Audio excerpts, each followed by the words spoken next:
Assalamualaikum warahmatullahi wabarakatuh. Bismillahirrahmanirrahim. Alhamdulillahirabbil alamin.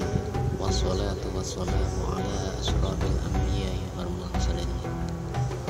Nabiyana wa habibina Muhammadin wa ala alihi wa sahbihi ajma'in. Wa man tabi'ahum bi ihsanin ila yaumiddin.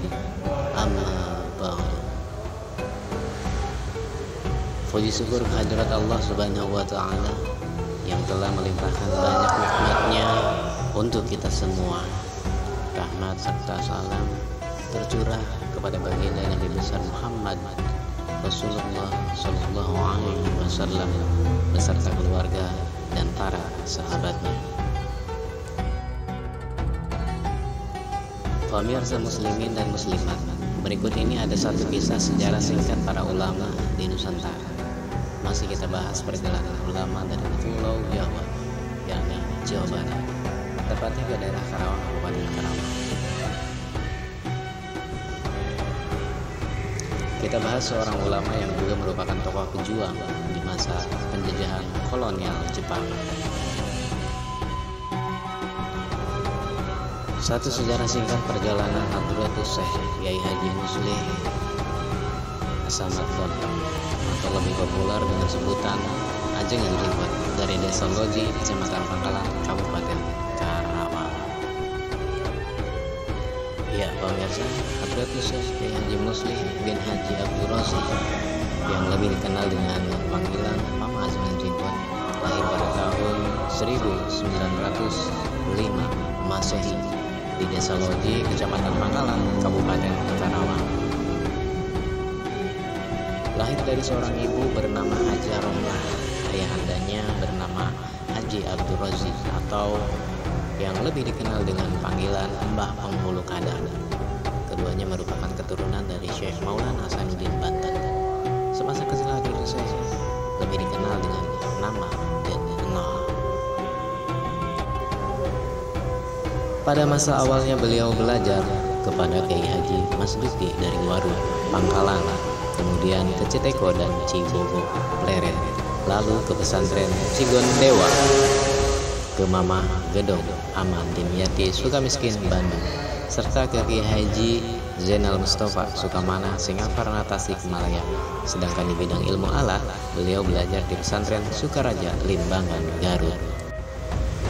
Beliau juga tercatat sebagai santri pertama di pesantren Cipasu, Tasikmalaya, karena Kyai Haji Ruhyat, pendiri pesantren tersebut, bersama-sama dengan beliau belajar di Sukamana.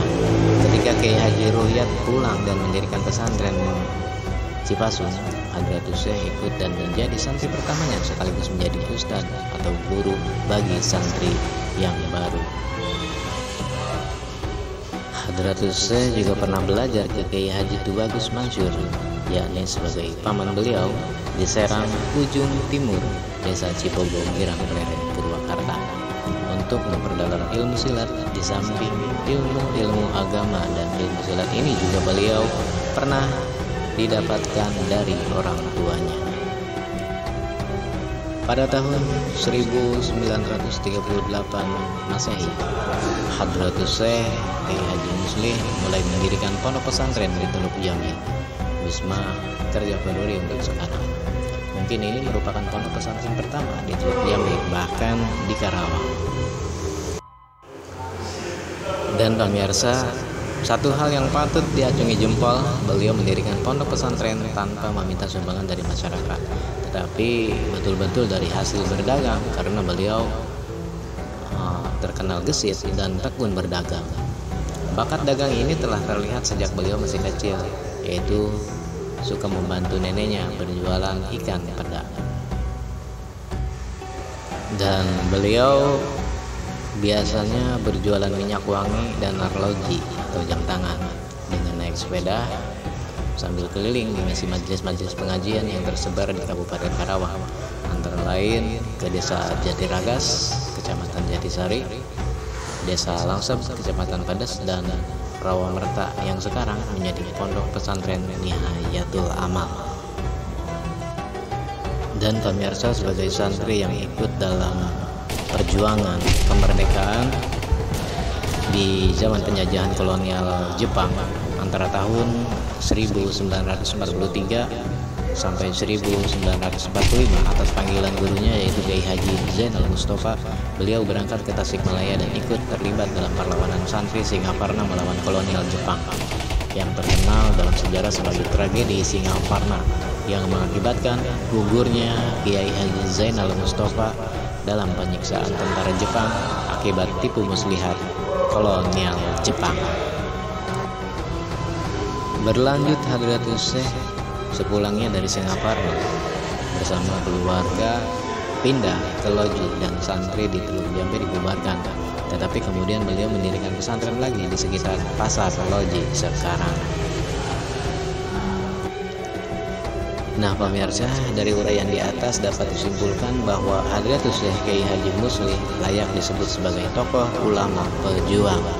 Pada hari Selasa tanggal 15 Sya'ban 1405 Hijriah atau 1985 Masehi, dalam usia 80 tahun beliau dipanggil kehariban Allah Subhanahu wa taala tutup usia. Inna lillahi wa inna ilaihi raji'un. Sebelum wafat beliau mewakafkan sebidang tanah seluas 3.850 meter persegi dan disediakan bagi cucu andanya beliau Kiai Haji Nandang Kusyairi sarjana hukum untuk dibangun pondok pesantren. Alhamdulillah sejak tahun 1999 berdirilah secara resmi pondok pesantren dengan nama Pondok Pesantren Al Muslih, sebagaimana yang bisa Bapak Ibu saksikan sekarang ini.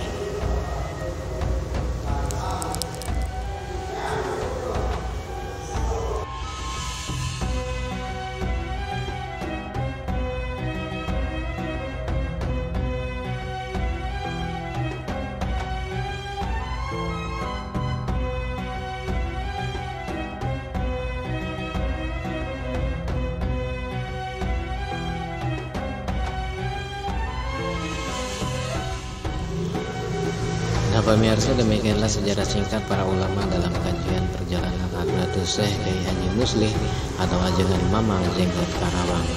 Mohon maaf jika ada kesalahan. Akhir kalam, subhanakallahumma wa bihamdika asyhadu an la ilaha illa anta astaghfiruka wa atubu ilaik. Wallahul muwaffiq ila aqwamit thariq.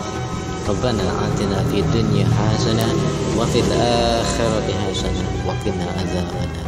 Wabillahi taufiq wal hidayah.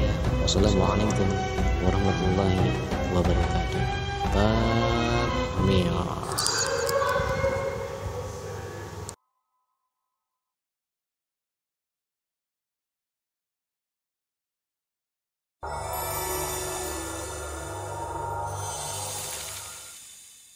Jangan lupa subscribe ya teman-teman.